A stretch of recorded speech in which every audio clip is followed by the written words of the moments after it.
È stata una pazzia lasciar correre Giustiniano. Ma è giovane e agile. E ti pare dignitoso che un sovrano scenda nell'arena e si confonda con cocchieri e istrioni? L'imperatore ha illustri predecessori. Nerone, per esempio.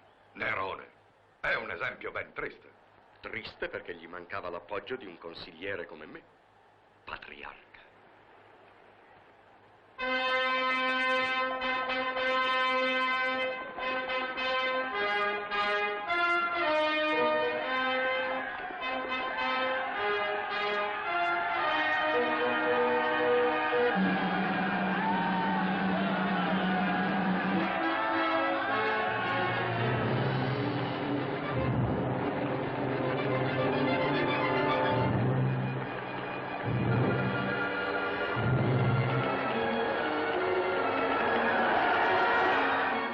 Ma è una donna!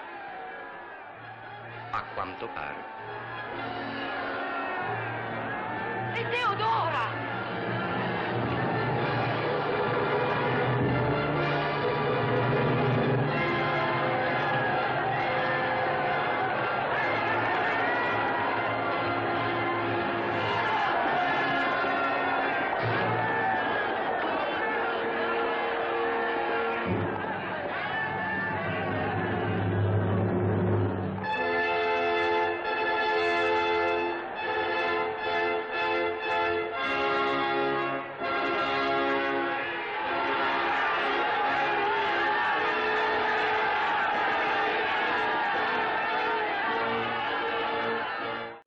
É um grande prazer estar novamente com vocês.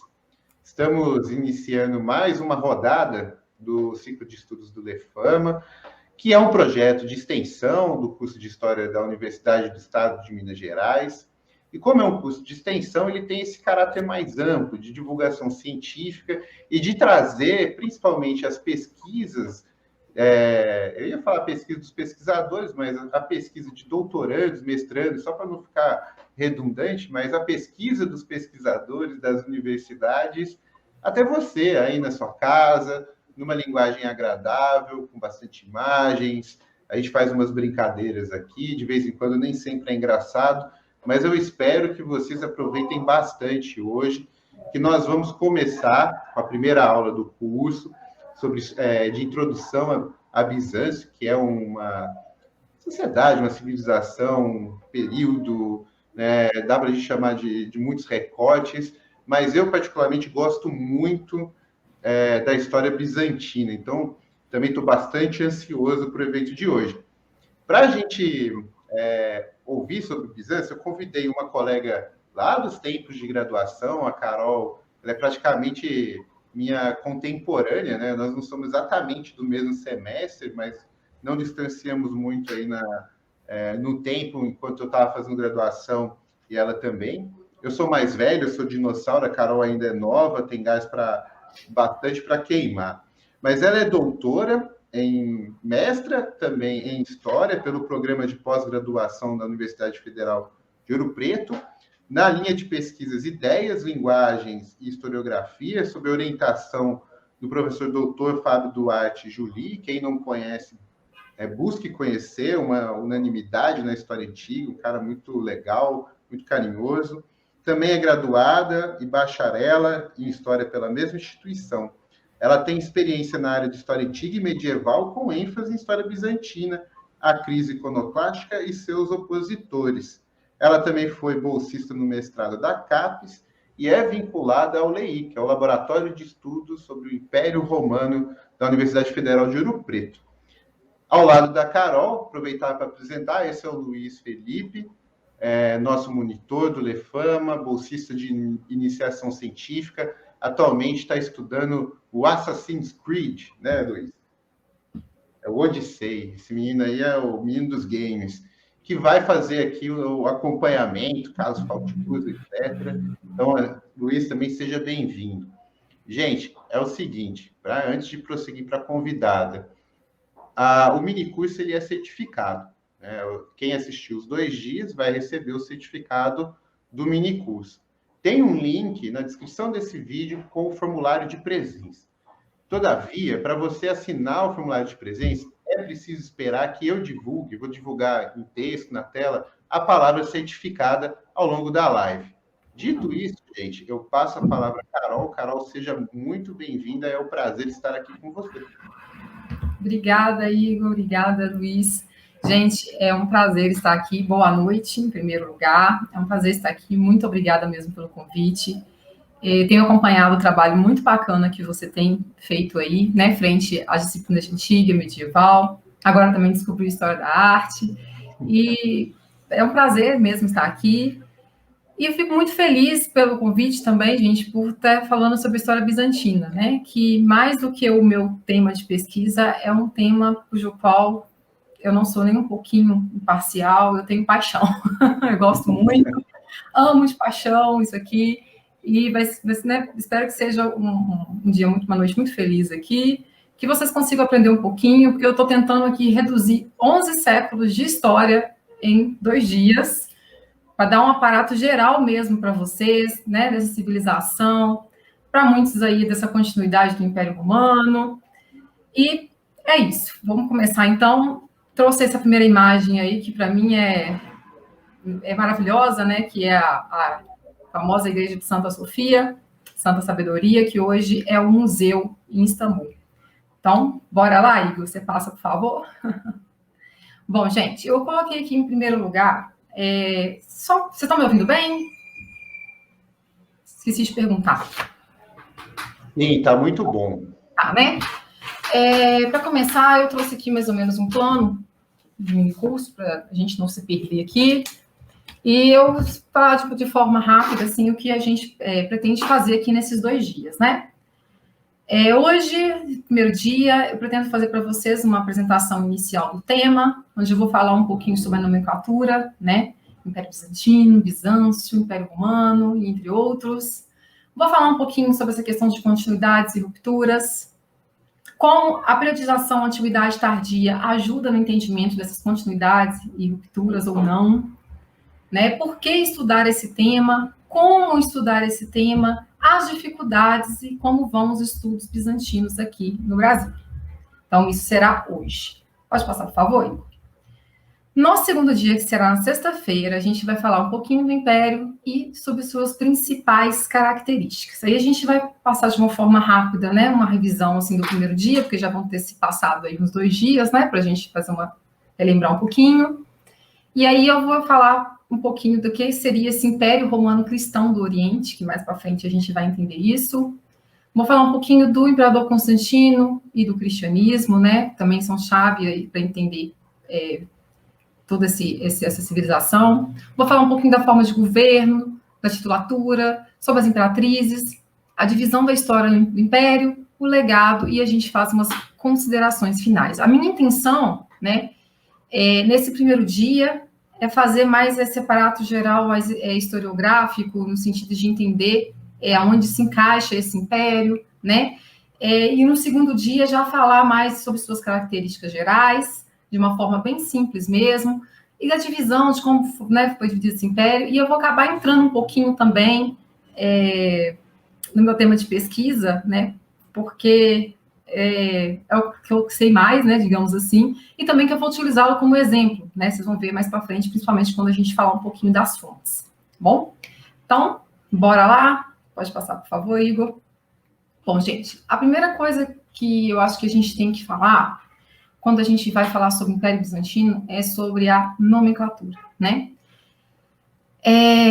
Bizâncio, gente, o termo Bizâncio, para se referir a esse império, né, ele foi cunhado no século XVI por esse historiador aí, o Hieronymus Wolff, tá? E ele se dedicou aos estudos da historiografia bizantina e foi quem, então, digamos assim, apelidou essa civilização com o nome de Bizâncio, né? E a inspiração para a escolha desse nome veio da antiga cidade de Bizâncio, tá? Porque onde hoje a gente encontra o Istambul, que foi Constantinopla, já foi também a cidade de Bizâncio, que foi fundada por volta de 660 a.C., né, durante a Antiguidade, e em homenagem ao seu fundador, que era o Bizas, eles colocaram o nome da cidade de Bizâncio, né? E aí, logo, né, com o advento, né, da civilização bizantina, né, logo depois, com essa continuidade do Império Romano, quando eles vão lá para esse território, se torna, né, Constantinopla, em homenagem ao imperador Constantino, e, atualmente, Istambul, né?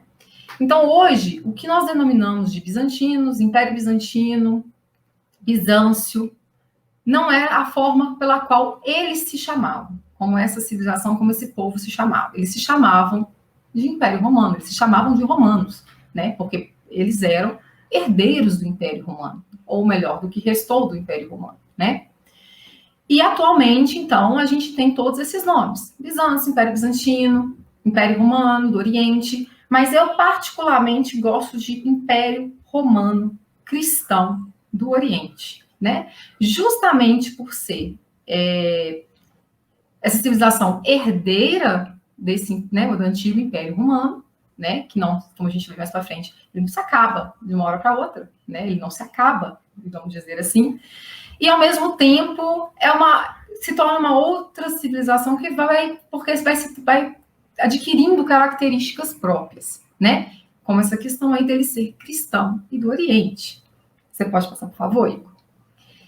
E justamente essas palavras, cristão e Oriente, que vai ser, então, a chave para a gente entender a construção, a estrutura, as características desse novo império, que não é tão novo, né?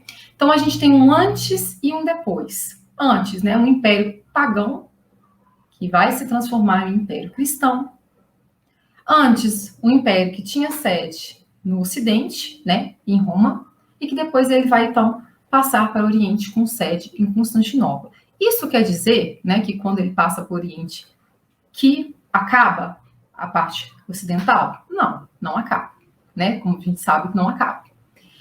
Que a história, né, da Idade Média, a gente, né, sabe que passa toda por esse lado do Ocidente, né?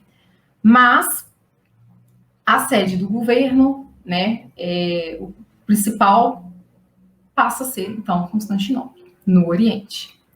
Então, essa nomenclatura, a gente diz que ela tem uma conotação civilizacional, tá? E corresponderia, então, ao grupo de indivíduos que falam grego e são cristãos. Então, a gente tem a origem no Império Romano do Oriente, que compreendia as regiões da Grécia, Egito, Síria, Palestina, Mesopotâmia, Ásia Menor, unindo povos que nada tinham em comum, a não ser pela língua, né? Eles também são chamados de gregos, né? O Império Grego, os gregos, né? Como a gente vai ver mais para frente. Deixa eu passar, por favor, Igor. Então, a partir, né, de então, a gente tem como data de inauguração desse império, na verdade, algumas datas, né? A historiografia, ela nos traz algumas datas. Alguns autores trazem para a gente 324 ou 330, que foi quando Constantinopla foi fundada por Constantino I o Grande, né? 324 porque foi quando começou a construção. 330 é quando, né, veio para cá, né? Veio para cá foi ótimo, veio para Constantinopla. Eles vieram para Constantinopla. Mas a gente também encontra o ano de 395, né, que é considerado também o ano de inauguração do Império, porque é quando o Império Romano é dividido, então, entre os filhos de Teodósio I em Império Romano do Ocidente e Império Romano do Oriente. Eu, particularmente, utilizo, geralmente, a data de 330, né, como a data de inauguração. E o fim, a gente tem 1453, após a tomada de Constantinopla de forma definitiva pelos turcos otomanos. Data essa também que a gente sabe que na historiografia é o que finalizaria aí, seria o fim da Idade Média, e aí a gente estaria adentrando para a modernidade. Pode passar aí. Bom, a população, né? A população bizantina é uma população multiétnica. O que quer dizer isso? Né? Formada por várias etnias, né? Mas é composta primariamente por gregos, armênios e eslavos. Por isso que também eles são conhecidos como gregos, tá? E aí a língua oficial será a grega, somente após o século VII. Antes disso, ainda era muito utilizado o latim, justamente por causa, né, dessa herança romana, né? A partir do século VII, que é o século, inclusive, que a gente denomina como ponto de virada dessa civilização, desse império, ponto de virada no sentido de estar se afastando cada vez mais do passado romano, né? A gente coloca esse período aí como esse período de passagem. E aí que o grego vira, assim, a língua oficial e o latim é deixado de lado. Porém, como a gente viu, por ser uma população multiétnica, né, a gente tem ainda algumas minorias que usavam a própria língua aí em algumas regiões, né? Mas a língua oficial era grega. A localização, para a gente, é um ponto muito importante, né?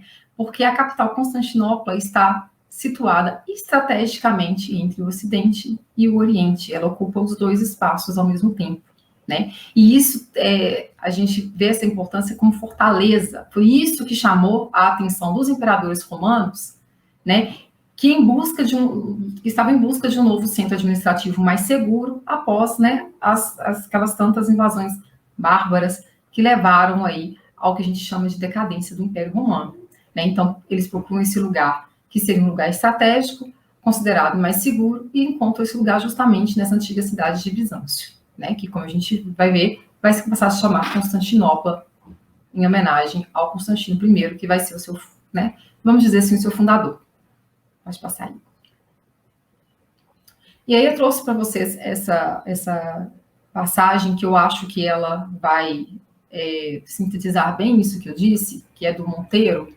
A posição geográfica da rebatizada Constantinopla, ligando o Ocidente e o Oriente, as suas defesas naturais, Bósforo, Mar de Mármara, Corno de Ouro, e a sua privilegiada articulação com as grandes rotas comerciais terrestres e marítimas, Europa-Ásia e Mar Negro, Mar Egeu, justificam plenamente a escolha do primeiro imperador cristão. Constantino tratou também de acautelar a segurança da nova cidade ao edificar uma primeira muralha que cobria uma área de cerca de 750 hectares. Devido a um crescimento populacional espetacular, que depressa conduziu ao número exorbitante de 500 mil habitantes, Teodósio II seria obrigado a ampliar a área fortificada, tanto na parte terrestre como na zona ribeirinha. Quando Átila ameaçou Constantinopla, já a muralha, com 12 a 15 metros de altura, se estendia por 8 quilômetros junto ao Mar de Mármara, ou Propôntida, era conhecido entre os antigos gregos, por 7 quilômetros no Corno de Ouro e por 6,5 quilômetros na parte terrestre, achando-se reforçada ao longo de todo esse percurso por 394 torres, capazes de impor respeito aos mais audazes dos conquistadores. A história do Império Bizantino dificilmente se compreende se não tivermos isto presente. Pode passar, Igor, por favor. Eu trouxe aqui para vocês um mapa justamente da cidade para mostrar para vocês isso que o Monteiro disse nessa passagem, né? Eu gosto de brincar que Constantinopla, gente, era ruim de invadir, tá? Por causa justamente dessas muralhas, né? E quando ele diz que não tem como compreender essa história sem compreender essa estrutura, é justamente por isso, né? Por várias vezes, como a gente vai ver mais para frente, esse império sofreu constantes ataques dos mais tipos e eles nunca conseguiram, quer dizer, né? Só mais para frente, mas foram 11 séculos de ataques, de tentativas de invasões que não aconteceram justamente em decorrência dessas muralhas e, é claro, também por causa de uma do exército que era muito forte, tá? Como vocês podem ver aí, nós temos aí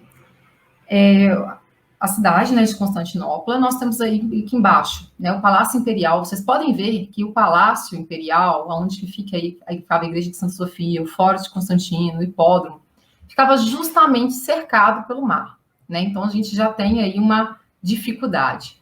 E mais para frente, que seria a entrada da cidade, onde que tem ali o Portão Dourado, a gente vai encontrar essa primeira muralha, né, que foi construída logo, a primeira não, na verdade ela foi construída depois por Teodósio. A primeira muralha é essa aqui que está empontilhada, né, que é o que está empontilhado, que é as linhas da muralha de Constantino. Foi a primeira muralha, então, erguida pelo imperador Constantino, que cercava a cidade.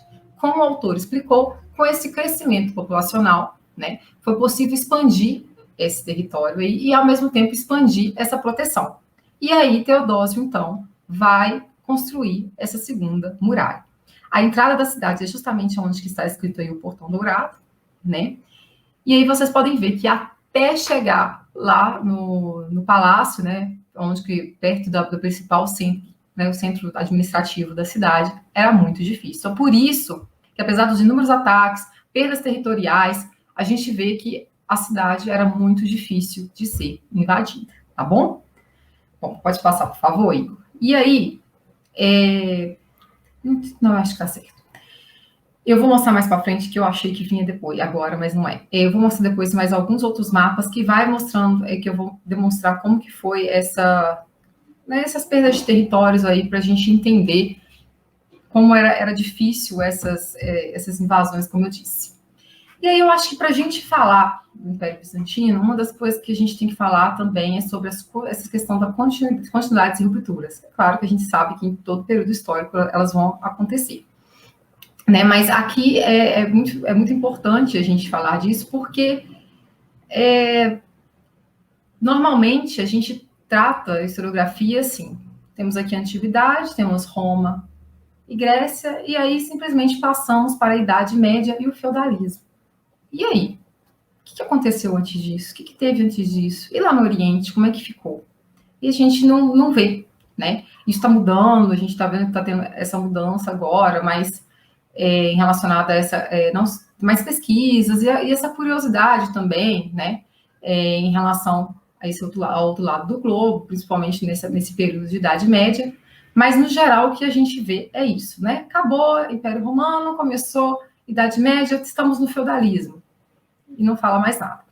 E aí, o que eu quero mostrar hoje é essa questão também do que aconteceu depois disso, né? Qual que é essa importância? Qual que é o lugar desse império? Porque ele tem sua importância, ele tem o seu lugar. Como eu falei, ele não sobreviveu 11 séculos à toa, né? Ele não existiu esse tempo todo à toa, né? E aí, a primeira coisa que a gente tem que falar é sobre a questão desse império ter sido uma das mais importantes potências mediterrâneas do período, né?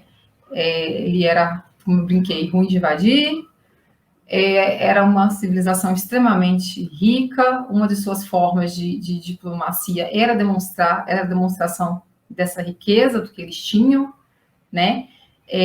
O seu exército, por exemplo, né, tem um período que o exército é formado por mercenários, porque eles têm como pagar, eles tinham como pagar alguém para defendê-los, né? Então, a gente não está falando de uma civilização que aconteceu ali, pronto, acabou, e aí ninguém fala mais dela, né? E é isso que eu quero mostrar, né?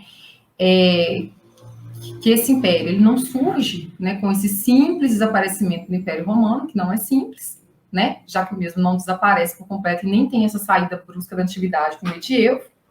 E aí eu gosto muito dessa categoria de antiguidade tardia, porque eu acho que ela ajuda muito a gente a preencher essa lacuna. E aí eu vou falar um pouquinho dessa categoria agora e de como ela nos ajuda, tá? Porque ela vai mostrar para a gente esses acontecimentos após a mudança da capital do Império para Constantinopla, né? E o que teria ocorrido, então, com o que a historiografia chama de queda do Império Romano em 476. Pode passar, por favor, Igor. Bom, como eu disse, né, o ano de 330 é o ano de fundação do Império, e a gente tem que ter em mente que ele serve apenas para demarcar o momento no qual o imperador, que continua sendo o imperador dos romanos, abandona Roma em rumo da nova capital, né?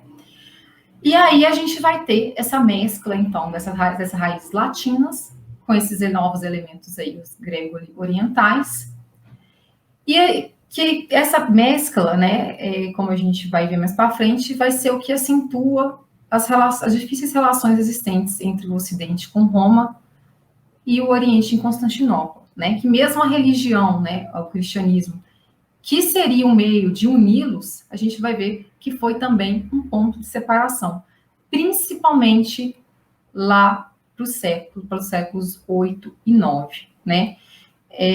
Um exemplo que eu dou desse cristianismo como forma de separação é justamente o meu objeto de pesquisa, né? A crise iconoclasta.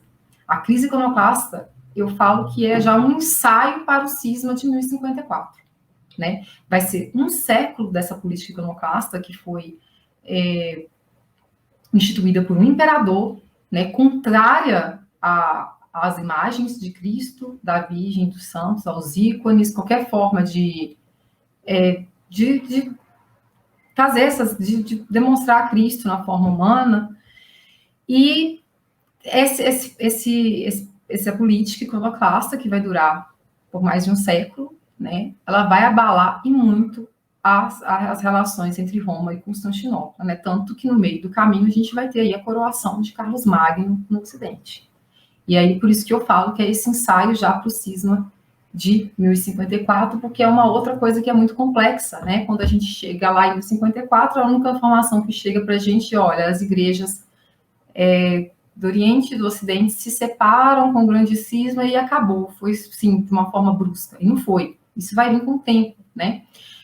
Durante todo o período que a gente chama de história bizantina, desde a sua fundação, o que a gente mais vai ter são concílios para tentar definir os dogmas cristãos, né?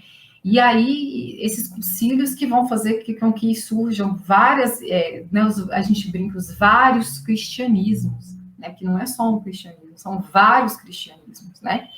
Entre eles, o cristianismo, né, de Constantinopla, que é do Patriarcado de Constantinopla, que até, eu falei, até 1054 ainda é o mesmo, né?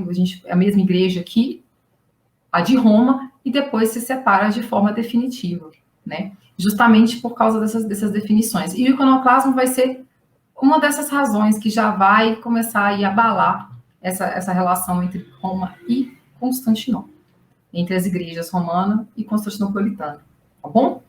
Pode passar aí. E aí, eu trouxe essa outra passagem que é o que vai definir bem isso que eu falei em relação a esse império cristão, romano, oriental, grego. No fundo, né, também do Monteiro, no fundo, essas são as premissas de Bizâncio, o império cristão e grego, dirigido por um Basileus, que era no célebre dizer de uma das leis novas de Justiniano, depois de Deus, o pai de todos, marcado por uma organização social e administrativa muito particular, e legitimado por uma suntuosa encenação do poder. Um império que resistiu historicamente a terríveis adversidades, invasões sucessivas, calamidades naturais, crises internas gravíssimas durante quase 1000 anos, e onde não só a política e guerra, mas também a religião e as disputas teológicas e dogmáticas tiveram uma importância nuclear. Em especial, as controvérsias cristológicas resultantes, em grande medida, da dificuldade de conciliação dos quadros da filosofia antiga e da racionalidade grega com o dogma trinitário proposto pelo cristianismo. Até chegar nesse dogma trinitário proposto pelo cristianismo, o caminho é longo, a gente vai ver o surgimento de outros patriarcados, não surgimento, mas eu digo separação, né, porque até então os patriarcados se dirigiam a Constantinopla, e à medida que vai, ao patriarcado de Constantinopla, e à medida que vai tendo essas controvérsias, essas novas definições, os patriarcados vão se separar e as igrejas vão sendo outras igrejas e não a mesma, tá bom?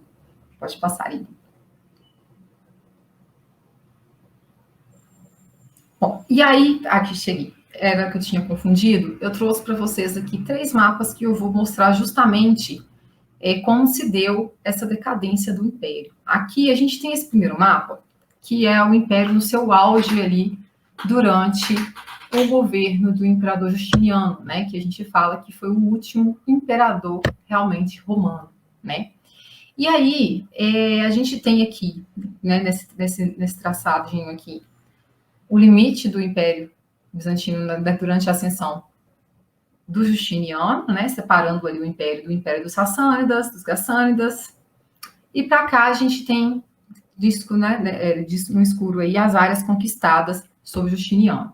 Então, vocês podem ver que durante esse período aí, a extensão territorial era grande, né? A gente via aí os povos que faziam parte do Império Bizantino nesse período, né? Do Império Romano Cristão do Oriente nesse período. E logo depois, pode passar para o segundo mapa, Igor, por favor? A gente vai ver já, e aí a gente tem que ver que a gente está falando lá de Justiniano no século 5 e 6. Não, pode voltar, Igor. Desculpa.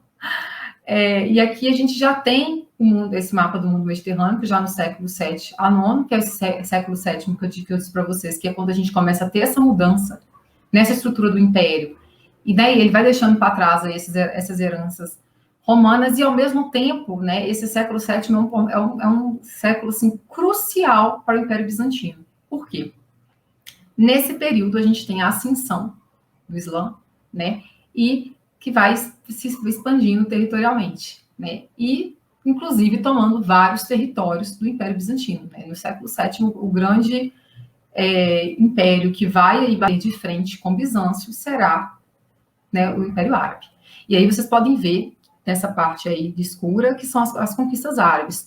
Todos esses territórios aí mais escuros são os territórios que os árabes tomaram dos bizantinos. E essa parte aqui, onde está Jerusalém, Alexandria, Damasco, eram importantes províncias bizantinas que eles tomaram e que a gente fala que esse é o período da virada, por quê? Que é o período que eles precisam ter uma identidade própria, é o período em que o império quase rui de vez, justamente pela tomada desses importantes territórios, que eram centros econômicos, religiosos, né? E aí eles conseguem se salvar, mas aí sem todos esses territórios, né?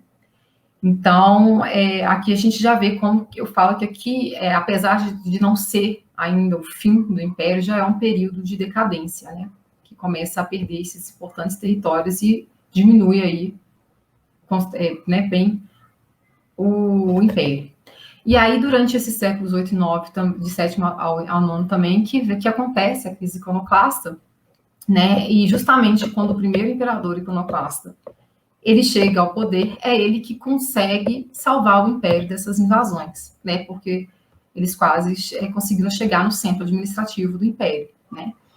E não conseguem por causa desse imperador, que ele era um militar, que aqui em Bizâncio é o seguinte, né?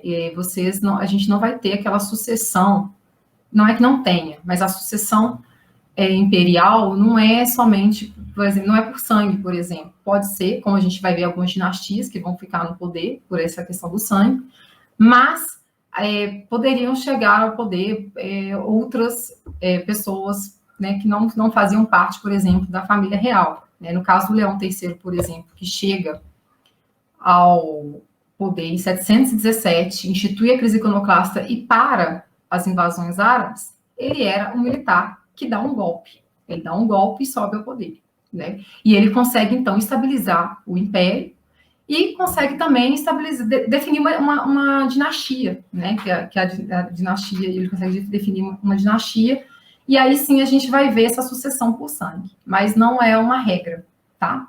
Essa sucessão por sangue. Pode passar aí, por favor. E aí aqui eu trouxe um outro mapa, que já é um mapa mostrando já o fim do império. Aí, olha, como vocês podem ver, né? Isso aqui já era o que sobrou do Império aí por volta do século XI.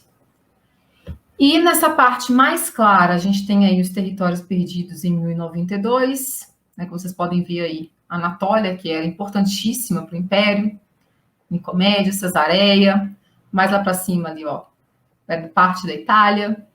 Depois a gente tem um pouquinho mais escuro, os territórios perdidos já no século 14, 1350, né? Aí a gente vê aí essa parte aqui de cima, a Península dos Balcãs.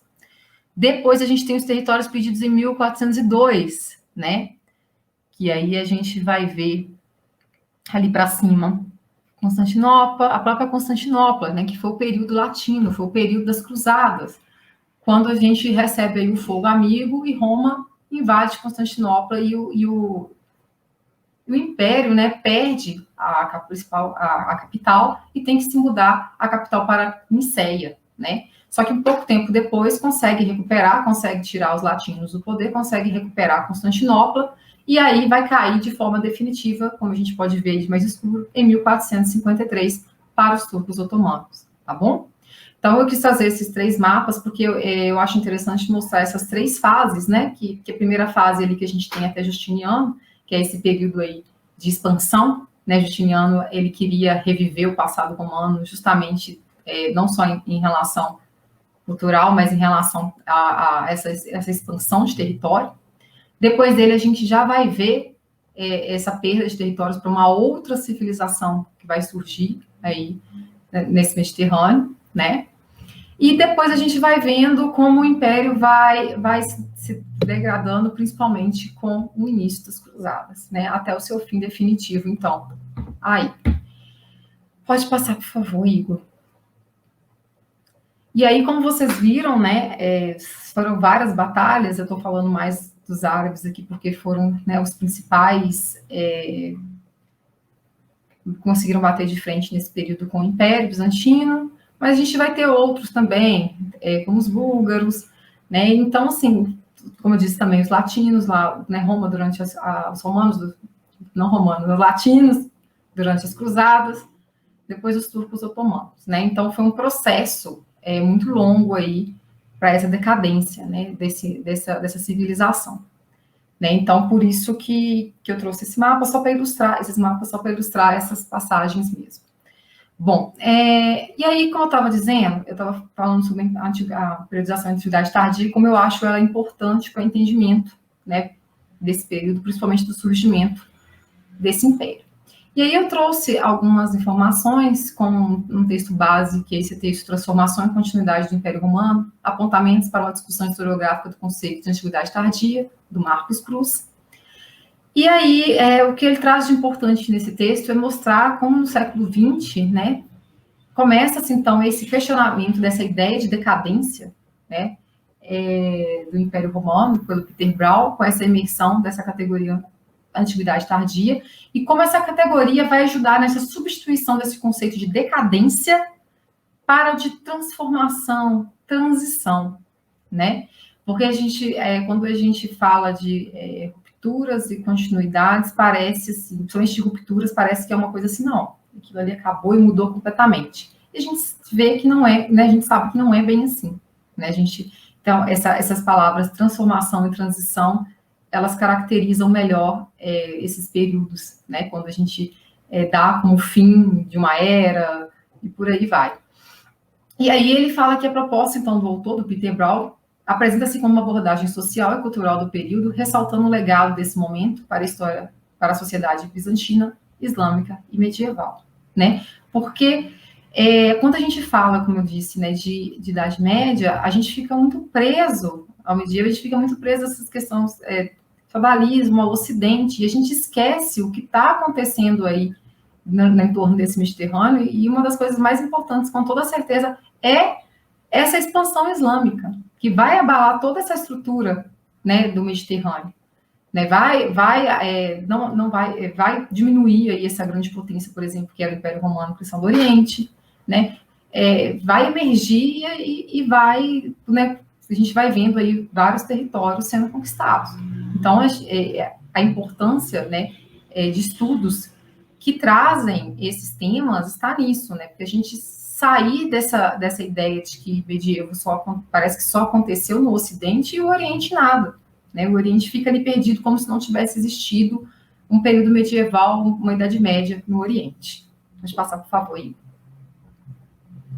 E aí ele fala justamente disso, né? Que essa época de Idade Tardia é uma época de criatividade, de inovação, né? Em relação à religião, à cultura, mas também uma legítima herdeira do legado clássico. A gente tem aí, por um lado, né? O Império Bizantino, o Império Romano Cristão do Oriente, que vem trazendo esse legado dos romanos, dos gregos, e ao mesmo tempo essa expansão, né, islâmica com uma nova religião, né, uma nova população, né, com novos ideais aí que vão se organizar em torno aí desse Mediterrâneo, né?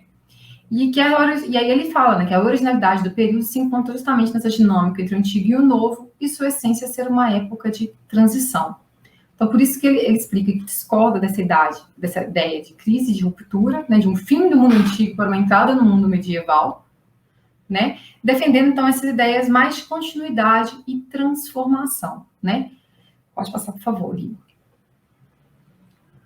Então, como eu venho frisando desde o início, a gente não pode falar de uma simples queda do Império Romano do Ocidente e fim do mundo antigo, que eu acho que é o principal que essa categoria Antiguidade Tardia vai trazer.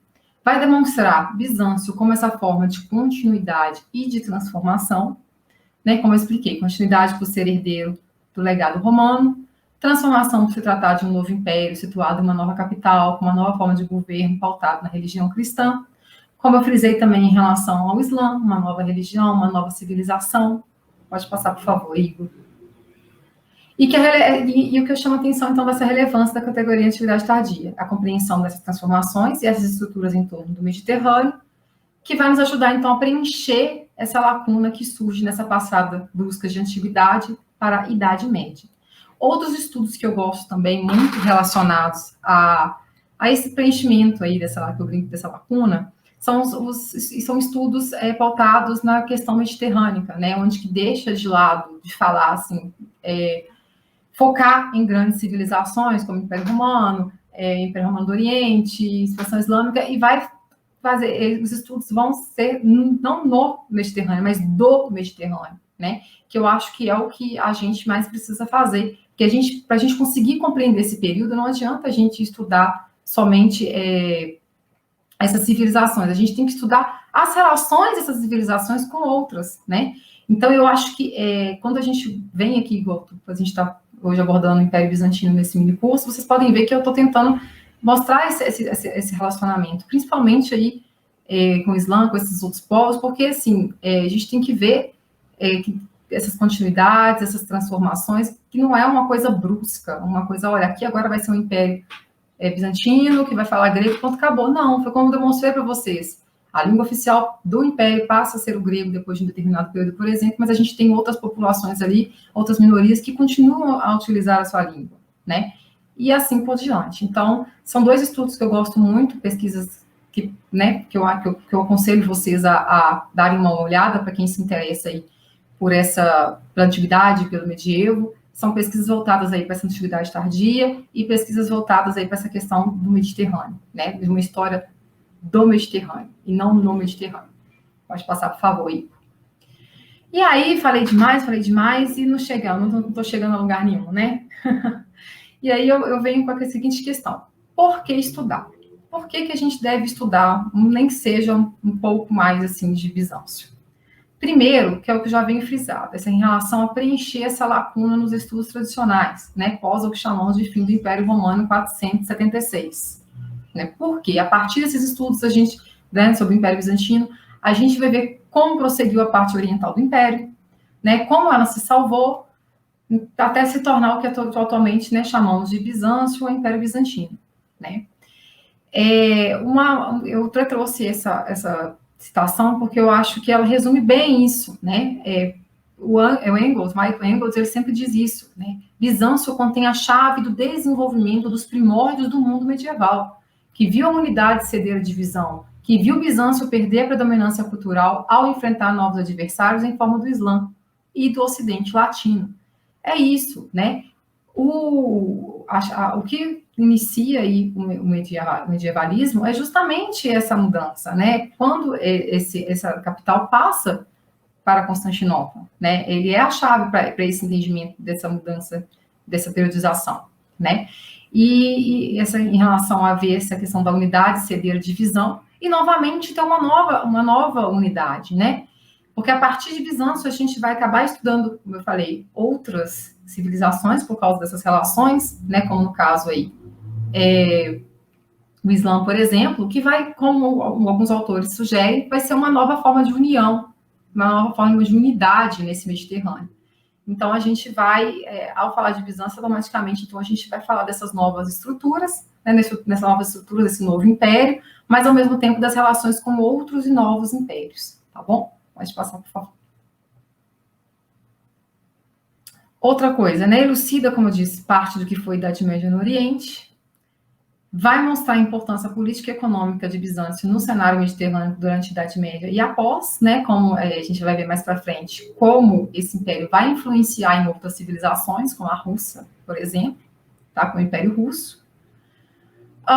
E a relevância no sentido também que, como eu falei, né, não foi uma coincidência o longo período pelo qual o Império sobreviveu a tantas ameaças, a tantos obstáculos, a tantas perdas. Né? Então, a gente não está falando de um pedaço da história que a gente pode relegar como, foi só aquela continuidade ali do Império Romano e acabou. É só isso que a gente precisa saber. Não, né? Tem mais informação ali. Vai trazer outras estruturas, como eu disse para nós. Pode passar, por favor. E aí, como estudar, né? Bom, para começar, o que a gente tem de fonte hoje em relação ao Império Bizantino, né? É parte de obras de historiadores e cronistas bizantinos. E em relação à natureza das fontes, o que a gente tem disponível hoje são relatos de embaixadas, cartas, discursos oficiais ou não, principalmente literatura teológica, né? O período ao qual eu estudo, por exemplo, a minha dissertação e minha tese foram todinhas pautadas na literatura teológica. Atas de concílios, tratados oficiais ou não, as atas do Patriarcado de Constantinopla e as agiografias. As agiografias, gente, são fontes, assim, importantíssimas para o Império Bizantino, né? As agiografias são, geralmente, biografias de santos, né? E muitos dessas pessoas que depois se tornaram, né, que virariam santos, eles têm essa biografia como forma de homenagem a eles. Então, foram pessoas importantes aí, durante alguns períodos, né, dentro dessa história, e que tem muito o que dizer para a gente, né? Por exemplo, quando eu falo dessa literatura teológica, os tratados dos monges João Damasceno e Teodoro Estudita, são obras que eu estudei durante a minha pós, né? São tratados em defesa dos ícones, mas são tratados que vão trazer outras informações para a gente, além dessas informações teológicas, né? Em relação aos imperadores, em relação ao período, em relação ao que está acontecendo. E eles depois se tornaram santos, justamente por terem lutado em prol das imagens. Então, eles se tornaram santos. Então, assim, são fontes muito importantes. Por exemplo, o período que eu estudo, eu preciso saber um pouco mais do Teodoro e do Damasceno para entender esse período. Então, vocês vão ver que durante toda a história bizantina, então, o que mais a gente vai ter são essas agiografias dos santos, tá bom? Temos também crônicas, documentos administrativos e jurídicos, como Digestos de Justiniano, lá no século VI. A gente vai ter também, mais para frente, lá com o Leão III, no século VIII, depois desse Digesto Justiniano, a próxima obra jurídica que vai surgir em Bizâncio vai ser só no século VIII, para vocês verem como era importante, como tratava de tudo que era necessário para o Império. Aí vai vir a ecloga com o Leão III. Tratados oficiais e não oficiais sobre a corte, sobre a administração, sobre a estrutura militar e etc. Além dos arqueológicos, monumentos artísticos, inscrições, moedas, selos, ruínas, ícones, mosaicos, entre outros. Por exemplo, né, como eu falei, eu estudo o Teodoro Estudita, que era um monge que lutou contra a iconoclastia. Ele se chama Teodoro Estudita porque ele era o egúmeno, né, que seria o mesmo que abade no Ocidente, do mosteiro de Estúdio. O mosteiro de Estúdio ficava ali na entrada de Constantinopla. O que a gente tem hoje, por exemplo, do mosteiro de Estúdio? Apenas ruínas. Então, assim, são outros tipos de fontes materiais aí para nos ajudar a entender a estrutura desse império. Pode passar, por favor, Igor. Dificuldades. São muitas. Acho que a primeira aí, como eu coloquei, são o fato das fontes originais estarem na língua grega. Ou seja, a gente tem que ter um mínimo de conhecimento sobre o grego, né? Por exemplo, quando eu pego a minha fonte lá, por exemplo, eu pego a fonte em grego e pego a fonte traduzida para a língua inglesa. Na língua inglesa, por exemplo, o autor utiliza a palavra arquétipo. Quando você vai na fonte, tem a palavra protótipo, que é diferente de arquétipo no grego. E por aí vai, né? Outra questão, a maioria dos trabalhos existentes, restritos a estudos europeus e ou norte-americanos. Então, a gente tem que ter um mínimo de conhecimento de línguas estrangeiras, como inglês, espanhol, francês e alemão, para poder ter material para fazer pesquisa na área, né? Porque a maioria dos trabalhos sobre a temática vão estar nessas línguas, né? Eu falo que o meu trabalho foi praticamente todo feito em cima de obras em inglês, espanhol e francês, porque infelizmente o alemão não foi comigo. Foi difícil devido ao tempo, né? Eu fiz minha pós trabalhando e estudando, então eu não tive oportunidade aí de me aprofundar mais. Mas eu gostaria, justamente porque eu sei que que tem muitas obras importantes em alemão e que a gente, por exemplo, eu não consegui o inglês que poderia me auxiliar, por exemplo, né? Então, é importante que a gente tenha, então, um conhecimento mínimo sobre essas línguas para poder estar tendo um acesso maior, principalmente a materiais mais novos, mais recentes. Até que materiais mais antigos, assim, de 1990 para baixo, a gente encontra bastante coisa traduzida para o português, né? Mas mais recente, infelizmente, a maioria está nessas línguas estrangeiras. Pode passar, por favor, aí. Além disso, períodos com poucas fontes ou fontes destruídas de forma proposital. Aí eu trago novamente o exemplo do período iconoclasta, que é o período que eu estudo, onde a gente tem destruição proposital de fontes, a gente tem falsificações, a gente tem fontes tendenciosas. Por que tendenciosas? Porque foram produzidas pelos vencedores da disputa.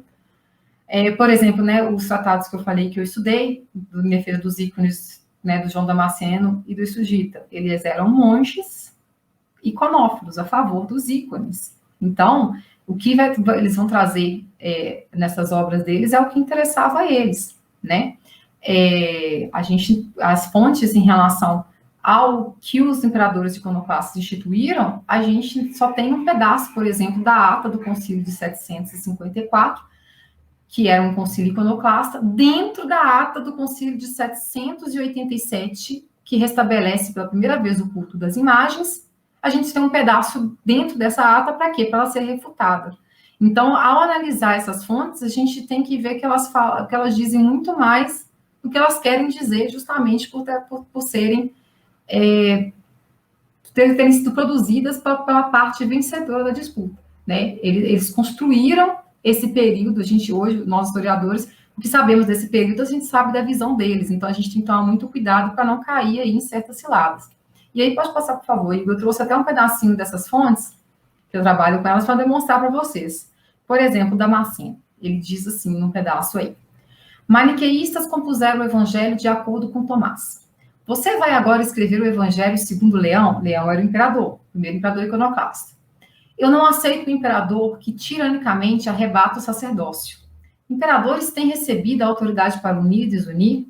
Não estou convencido de que a igreja deva ser constituída por cânones imperiais, mas sim por tradições patrísticas, ambas escritas e não escritas. Pois assim como o evangelho foi proclamado em todo mundo na forma escrita, então todo mundo ele tem transmitido de forma não escrita que Cristo, o Deus encarnado, deveria ser representado. E os santos, assim como a cruz, é venerada e estamos a rezar voltados ao Oriente. O que é importante quando a gente vê essa passagem? Quando ele diz assim que não aceita um imperador que tiranicamente arrebata o sacerdócio, que os imperadores não teriam, então, essa autoridade, né, para tratar de cânones, dos cânones teológicos, né? A gente já vê uma primeira incongruência aí, né? Desde o início do Império, a gente vai ver que os concílios são chamados pelos imperadores. O imperador, dentro de Bizâncio, ele é o único na Terra abaixo de Deus. Então, ele é como se fosse, ele é o representante de Deus na Terra.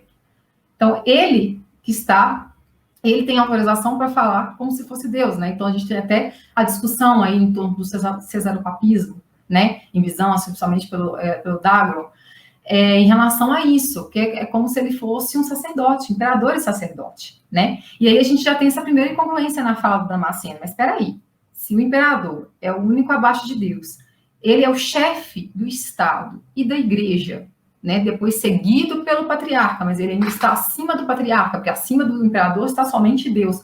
Como assim ele não pode falar? Ele não pode decidir sobre cânones cristãos, sobre os cânones teológicos. Então, a gente já vê esse primeiro problema aí, né? E em relação a que Cristo poderia ou não ser desenhado, né? Os iconoclastas pegavam partes da Bíblia onde fala que não deve se fazer nenhuma escultura de Cristo, que Cristo não poderia ser representado na forma humana. E aí os iconófilos, né, os defensores das imagens, dizem, não, peraí, isso é uma tradição que vai vir, né, em relação aí às imagens, é discutido lá no Concílio de Truro, se eu não me engano, posso estar errada, mas depois qualquer coisa eu confirmo aqui, enfim. É definido que Cristo pode ser representado na forma humana, mas isso não está, por exemplo, na Bíblia, né, nas escrituras sagradas. E aí, Os iconoclastas defendem isso. Se não está nas escrituras sagradas, então não podemos fazer representações de Cristo. E os iconófilos, não, mas espera aí. Isso está como é que fala? Na forma não escrita. Foi passado por várias gerações, né? E aí a gente tem esse embate aí em torno dessa representação. E então, quando você vê essa passagem, por exemplo, numa primeira vista, se você, né, não compreende toda essa estrutura, você vai falar, mas espera aí, então ele tem razão? Como é que o imperador está ali ditando sobre questões cristológicas, sendo que ele é o imperador? Não, mas não é assim, né? Desde o princípio é instituído que o imperador ele vai definir, sim, sobre os dogmas cristãos. Então, já é um primeiro problema que a gente vê. Passa para mim, por favor, Igor, uma primeira dificuldade, né, em relação a essas fontes. Essas outras duas passagens, por exemplo, né? O estudita, ele traz na fonte dele da seguinte forma. Ele faz aí falas como se fosse o herege ou o iconoclasta, tá, gente? Só para situar, o herege é o iconoclasta. Então, ele vai trazer como se fossem questões do herege, e o ortodoxo é o iconófilo, a favor dos ícones, né? Então, esse ortodoxo responderia a esse herege. Só que, como eu disse, a gente tem que ter em mente que essa fonte foi produzida por um iconófilo, por uma pessoa que era a favor dos ícones e que venceu a batalha contra a iconoclastia. Então, quando ele faz uma fala como se fosse o herege, a gente sabe que o iconoclasta, né? A gente sabe que essa fala não é propriamente do iconoclasta, mas é uma forma de ganhar a disputa aí nessa forma retórica, né? Pelo discurso. E aí, ele coloca, por exemplo, o herege. E então, se eu apresentar uma variedade de citações dos santos padres, como você poderá se opor a eles? Quando eles proíbem completamente a edificação de imagem de Cristo, ou da Mãe de Deus, ou de qualquer um dos santos. Epifânio é um deles, que é preeminente e ilustre entre os santos.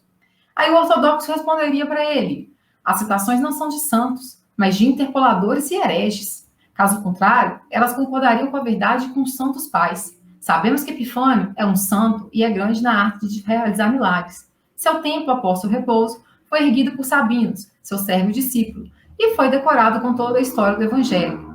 E ele não teria feito isso se não estivesse seguindo seu próprio professor.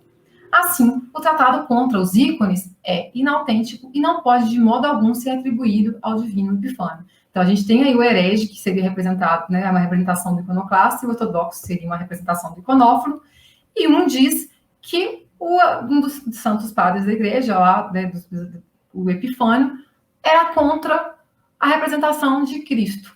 Enquanto o outro, né, o iconófilo, fala, não, isso é mentira, ele era a favor dos ícones. E aí você tem que fazer o quê? Você tem que, nessa hora, ser esperto, ir lá na obra do Epifânio e ver o que ele defendia, né? Porque senão a tendência é que você vá pela defesa dessa defesa do estudita, né? Que era um iconófilo, né? Uma outra fonte que mostra bem isso, pode passar, por favor, Igor, é um pedaço da carta de Eusébio de Cesareia, a irmã de Constantino, a Constância, né? Você também me reescreveu a respeito de uma suposta imagem de Cristo, imagem que deseja que eu lhe envie. Então, a Constância vai lá e envia uma carta para o Eusébio, né? Cesareia, um dos grandes padres aí também da igreja, pedindo a ele uma imagem de Cristo. Aí ele responde a ela, agora, que tipo de coisa é essa que vocês chamam de imagem de Cristo? Eu não sei o que a impulsionou para pedir que uma imagem de nosso Salvador fosse delineada. Como se pode pintar uma imagem de algo tão maravilhoso e de inatingível forma, se o termo forma é de todo aplicável à essência divina e espiritual, a menos que, como os pagãos descrentes, uma coisa é representar as coisas que não têm qualquer semelhança possível a outra coisa? Pois eles também fazem tais ídolos quando desejam moldar a semelhança o que eles consideram ser um deus, ou como eles poderiam dizer, um dos heróis ou qualquer outra coisa do rei. Ainda assim, são incapazes até mesmo de se aproximar de uma semelhança, e assim delineiam e representam algumas formas humanas estranhas. Certamente que você vai concordar que tais práticas não são lícitas para nós. Qual que é interessante dessa passagem? Essa passagem é utilizada ao mesmo tempo pelos iconófilos e pelos iconoclastas. Então, os iconoclastas vão utilizar ela para defender que não deve ser feita imagens de Cristo, nenhuma representação de Cristo em forma humana, e os iconófilos vão usar ela para falar que não. Olha, isso aqui era uma época diferente, né? Era uma época que existia muita idolatria, então era preciso que essas leis fossem tomadas, mas depois disso as coisas mudaram, não é bem assim. Então, a gente tem que tomar cuidado com as fontes por causa desse período, por causa disso, principalmente desse período, né? Por causa dessas pegadinhas, né? porque a gente sabe que na história, geralmente, a história é contada, né, geralmente, sempre é contada pela parte vencedora, né? E o mesmo, por exemplo, nesse período que eu estudo, é o que aconteceu. Então, outros períodos também vão ter outros problemas em relação às falsificações, né? Ao tipo de fonte que sobrou, então a gente tem que analisar o todo com muito cuidado, tá bom? Aí eu quis trazer esses exemplos para vocês. Pode passar, por favor, Igor. Bom, e aí eu vou para a parte, já estou chegando no final, que não vai ficando cansativo, né? Dos estudos bizantinos no Brasil. Bom, o que a gente pode falar hoje dos estudos bizantinos no Brasil é que está em crescimento, e eu fico muito feliz de dizer isso, porque quando eu comecei, eu me lembro que quando eu ia para congressos, eventos, por exemplo, parecia uma coisa do outro mundo, principalmente pela questão da iconoclastia, que é um tema que suscita muita curiosidade, né? Então, assim, parecia uma coisa assim de outro mundo, né? E hoje eu fico muito feliz em entrar em eventos só de história bizantina, por exemplo, ou em eventos de história medieval no geral, que estão falando mais de história bizantina, que estão falando mais dessas relações de Bizâncio e Islã, por exemplo. Então, assim, vem crescido muito nas últimas décadas, a gente vai tendo muito surgimento de monografias, dissertações e teses, né, como tema nas universidades, o que, como eu disse, né, em relação às obras, né, sobre a temática, acaba sendo um facilitador nos estudos, né, devido a esse maior acesso e facilidade da língua. E aí eu vou uma curiosidade para vocês, que foi a primeira tese defendida na área, né? Como vocês podem ver, a temática é uma temática relativamente nova aqui nas universidades brasileiras, porque a primeira tese defendida na área foi no ano de 2002. E foi justamente para o professor Dr. Celso Taveira, o qual foi professor meu e do Igor, né, de História Medieval, da UFOP. E o Celso depois, né, foi meu primeiro orientador, minha monografia eu fiz com ele, né, foi ele que me apresentou o mundo bizantino, e ele defendeu a tese em 2002, de título O Modelo Político da Autocracia Bizantina, Fundamentos Ideológicos e Significado Histórico. E o Celso, ele vai justamente discutir essa questão do poder, né, do imperador nesse império, essa questão dele ser o autocrator, dessa questão do cesaropapismo, dele ser ao mesmo tempo um rei, um sacerdote, e é muito interessante. Pode passar, por favor, Igor. O Celso, quando defendeu essa tese, né, em 2002, ele já era professor efetivo de História Antiga e Medieval aqui da UFOP, na Universidade Federal de Ouro Preto, e ao mesmo tempo que ele dava disciplina de medieval, ele também oferecia disciplina letiva de História Bizantina, né, que é por isso que a gente estudou, né, sabe, né, um pouquinho aí sobre Bizâncio. Ele foi pioneiro no campo, vocês podem observar isso numa outra referência que eu trouxe, que foi uma entrevista recente, né, do ano passado, 2020, isso aí, Ana, grande Celso. Em 2020, ele fez uma entrevista com o pessoal, os meninos lá da Unifesp, e eu deixei aí, né, entrevista para a revista Signo, de título Celso Taveira, da Memória e História. Há 18 anos era defendida a primeira tese sobre Bizâncio no Brasil. E vocês encontram na internet tranquilamente, e eu acho muito interessante para quem está começando a entrar na área agora, que tem interesse pelo tema, dar uma olhadinha nessa entrevista, porque ele vai falar um pouquinho de como foi esse processo, né, de como foi as dificuldades para estudar isso aqui no Brasil em 2002, né, ninguém estudava isso, né, então ele foi para a cara e com a coragem e conseguiu fazer uma tese assim, de excelência sobre o assunto, de mais de 300 páginas, né, e abriu portas para nós. Pode passar, por favor, Igor. E abriu portas para nós, né? Hoje nós temos aí, estudando a temática, né, os futuros orientandos, né, voltando ao passado, aí, os futuros orientandos do Celso, entre eles sou eu, a gente tem aí a Stephanie, que eu estou lembrando por alto, o Renato Boy, que hoje é professor lá da Federal de Chapecó, lá no campus de Chapecó, e também tem um núcleo lá de história medieval, e ele também defendeu tanto a dissertação quanto a tese, também em História Bizantina. Inclusive, o Renato foi uma das grandes referências que eu tive para estudar iconoclastia, porque ele estudou iconoclastia na graduação, depois no mestrado, e aí no doutorado ele já foi, né, ele regrediu no tempo e foi estudar o período justiniano, a Stephanie, que estuda o período justiniano, a gente tem a Lívia, que também estuda, que é professora lá na Federal do Rio Grande do Norte, se eu não me engano, e ela também estuda esse período justiniano.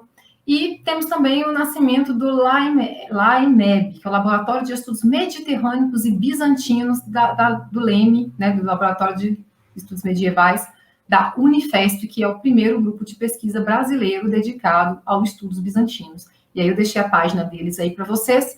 Eles constantemente têm feito eventos, né, específicos de história bizantina, eu já participei de alguns, já até, inclusive, fiz uma palestra sobre iconoclastia com eles. Então, assim, tem muito material legal. Então, para quem quer começar, eu indico procurar esses nomes, muita coisa boa, é em português, a gente encontra na internet, a gente encontra nos repositórios, né, de onde essas pessoas estudaram. Então, FOP, Unifesp, né? Eu aconselho, quem quiser começar por aí, porque são pesquisas muito, muito boas, né? Relacionadas a importantes períodos aí, que já dá para quem tem interesse começar e buscar depois outras bibliografias, né? Pode passar, por favor, Igor. E aí, gente, eu finalizo com as referências que eu utilizei para essa aula de hoje, e só vou falar um pouquinho delas aqui de forma rápida, porque eu sei que eu já passei um pouco do tempo aí. Como vocês podem ver, tem muita coisa boa em português, né? Muita coisa aí em inglês. Esse texto do Michael Engold, Bizâncio, a ponte da Antiguidade para a Idade Média, eu acho ele muito interessante, porque ele vai pegar aí, de uma forma geral, as principais fases do Império Bizantino e vai falar um pouquinho disso que eu falei com vocês, dessa passagem, né, da Antiguidade para a Idade Média, através do surgimento do Império Bizantino. O Marcos Plus, que eu, né, usei ele aí, esse texto dele para vocês aí, com essa discussão sobre a Antiguidade Tardia, eu acho que é um texto muito interessante para falar um pouquinho do período, está dentro desse livro, a Idade Média, entre a história e a historiografia, vocês podem ver que também está em português. Coloquei aí a minha fonte, o Damascus, né, o Damasceno, aí a gente já encontra somente em inglês. Esse livrinho aí do Hilário Franco Júnior e o do Rui de Oliveira Andrade Filho, Império Bizantino, é um livrinho de 1985, fininho, um livrinho de bolso. Para quem quer começar, eu acho também ele excelente, porque ele vai falar de uma forma geral das estruturas religiosas, militares, econômicas e políticas de Bizâncio, já para dar uma introdução. Esse livro aí do Casano, na verdade, são 3 dicionários, né? The Oxford Dictionary of Byzantium. São 3 volumes, 3 calhamaços de dicionário, cada um deste tamanho, mas é um dicionário com as principais palavras e referências também a Bizâncio. Então, eu super indico, você acha também na internet, ele também.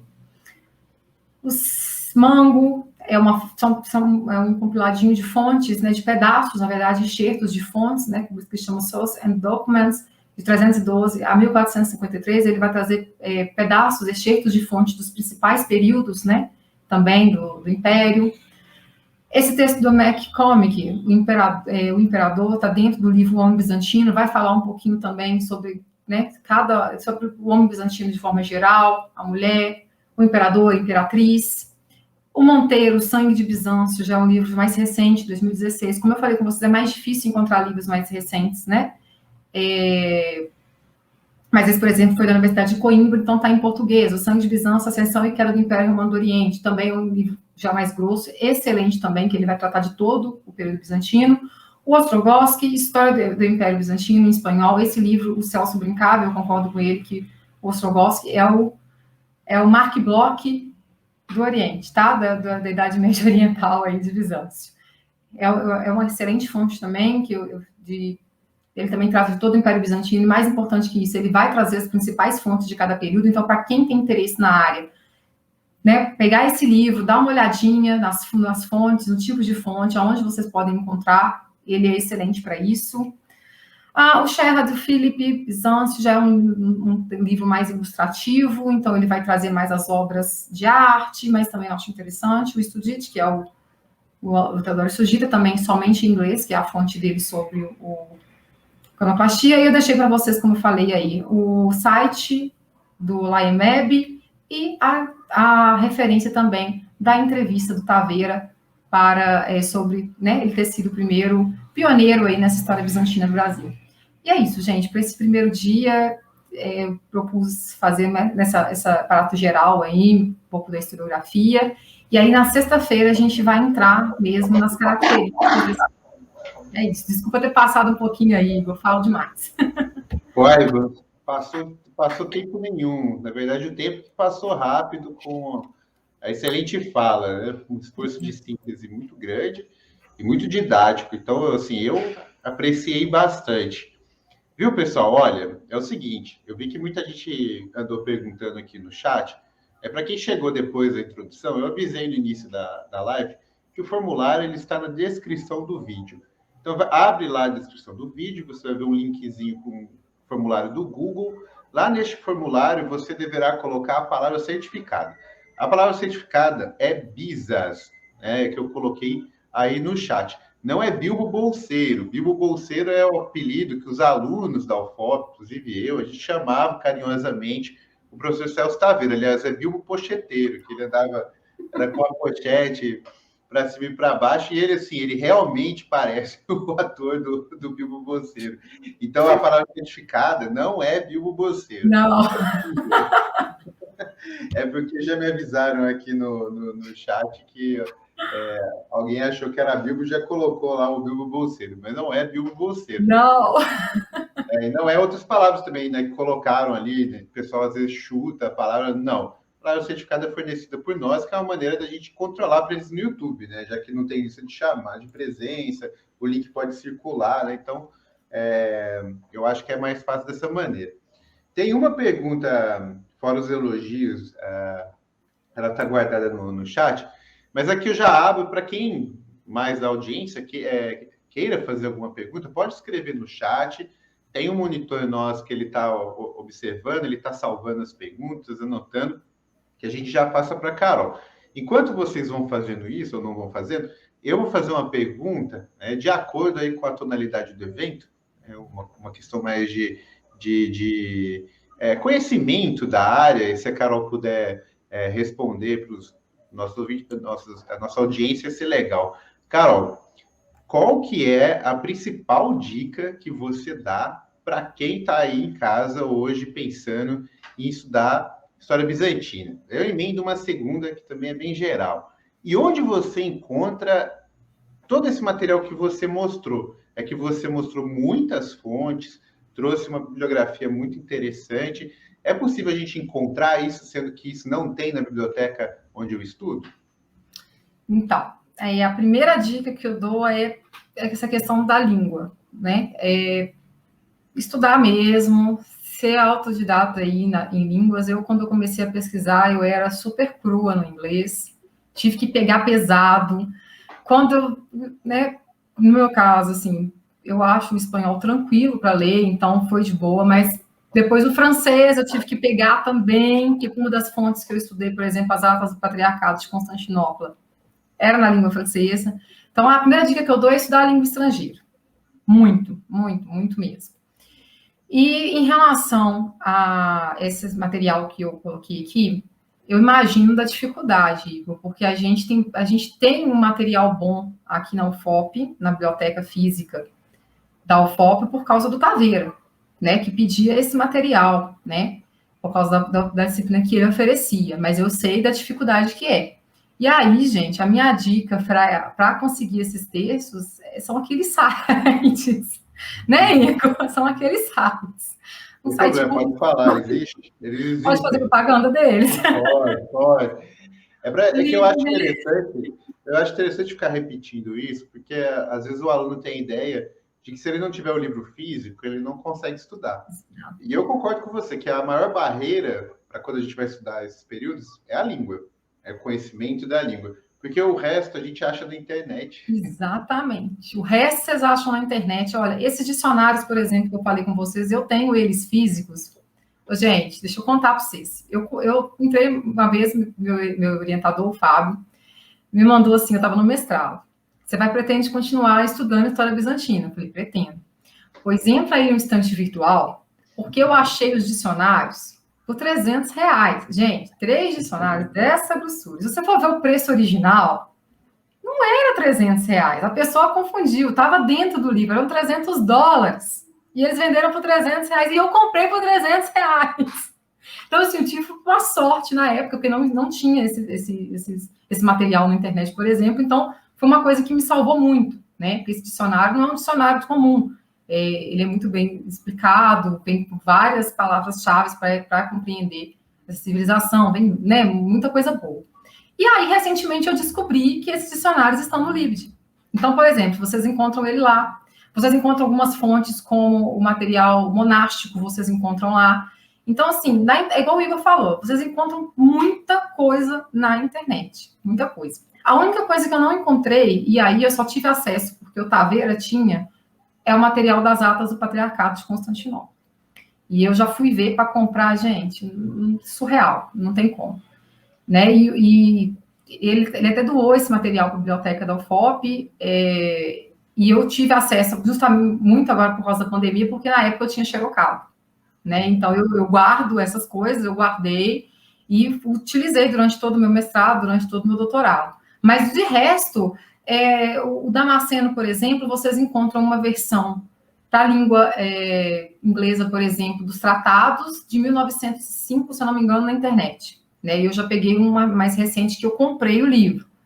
Mas muita coisa vocês encontram, gente. A questão mesmo é a língua, correr atrás de ter essa disponibilidade, esse ânimo de estar sempre lendo em inglês, em francês, em espanhol, sabe? Porque é difícil. E agora, como eu falei, com esse crescimento dos estudos bizantinos aqui no Brasil, vocês encontram muito material bom também nos sites, nos repositórios das universidades, né? Então, igual eu falei, procure um pessoal lá do LAIMEB, porque agora eu não lembro muito, né, todo mundo de nome, mas está com muito material bacana, principalmente do início do Império, né, nessa parte aí que eu falei da atividade tardia. Bem, a gente tem 3 perguntas aqui, 2 da mesma pessoa, acho que dá para juntá-las, mas a primeira é do Luiz Felipe, ele está perguntando: Constantinopla tinha diversidade cultural de base grega, romana e asiática ao mesmo tempo? Sim, né? Como eu falei, era uma população que fazia parte desse império, era uma população multiétnica, vinha de todo esse espaço ali do Mediterrâneo, sim. Mas era a maioria gregos, né? A maioria eram os gregos, como eu falei com vocês, primariamente gregos. Por isso eles ficaram conhecidos também como gregos. O Maurício Bastos fez 2. O que Istambul hoje ainda traz de Constantinopla, e Istambul ainda tem memórias de Constantinopla? Que pergunta interessante, Maurício. Quando a gente fala, né, como de hoje, do que restou de Constantinopla e Istambul, como toda civilização que vence, né, muita coisa é destruída, e o que não é destruído fica...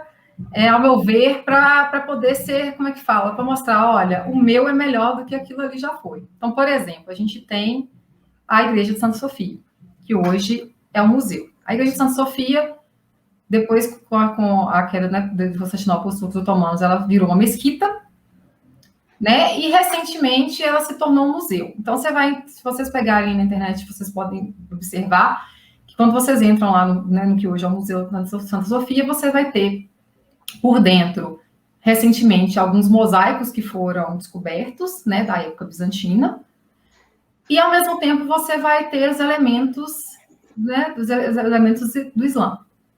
E do lado de fora, eles colocaram minaretes, né, que são as torres, né, que tem nas mesquitas, por fora de Santa Sofia. Aí, o interessante, onde que eu queria chegar, é que, em frente a Constantinopla, eles construíram a Mesquita Azul. E a Mesquita Azul, se vocês observarem a imagem dela, depois vocês procurem Mesquita Azul e Santa Sofia. Elas são muito parecidas. Mas vocês vão observar que a Mesquita Azul é maior, tem 6 minaretes. Isso aqui é uma forma de demonstrar poder, né? De tentar relegar aquela história ali, no caso de Constantinopla, e exaltar essa nova história que está ali, né, que se iniciou ali. Então, eu acho interessante essas questões, que ao mesmo tempo esse passado e esse presente estão ali, né, mas de uma forma, assim, nós somos melhores, nós vencemos e tudo. E o que restou de lá ainda, que eu posso falar assim por alto com vocês, a praça, onde que está Santa Sofia, onde que está a Mesquita Azul, era onde ficava o hipódromo, era onde que ficava o Palácio Imperial. Então, o que restou foi Santa Sofia, dessa praça, restou um obelisco egípcio que foi trazido, eu esqueci por qual imperador bizantino também, ainda resta lá. No caso, também, na entrada da cidade, ainda tem também as ruínas do Mosteiro de Estúdio. Então, assim, algumas coisas ainda tem lá. É muito interessante a gente observar isso.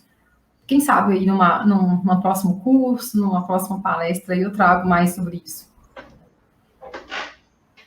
E aí, pessoal, alguém tem mais alguma pergunta? Pelo jeito, acho que...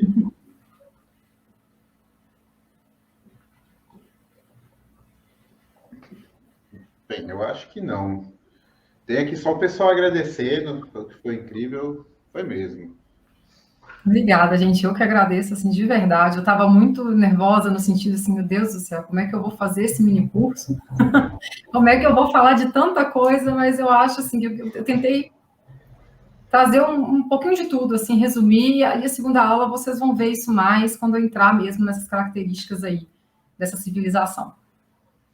Por falar em segunda aula, pessoal, somente lembrando, no dia 8, deste mesmo mês, sexta-feira agora, às 19 horas, a gente vai ter, então, a segunda parte desse mini curso de 3 horas, então, 1h30 restando, onde a Carol vai fechar o conteúdo. Então, quem gostou, quem quiser também continuar com a gente, vai ser muito bem-vindo. E aproveitando, então, que a gente não tem, já tem gente ansiosa pela próxima live, então, aproveitando que não temos perguntas, vamos já iniciar a próxima live, que é terminando essa.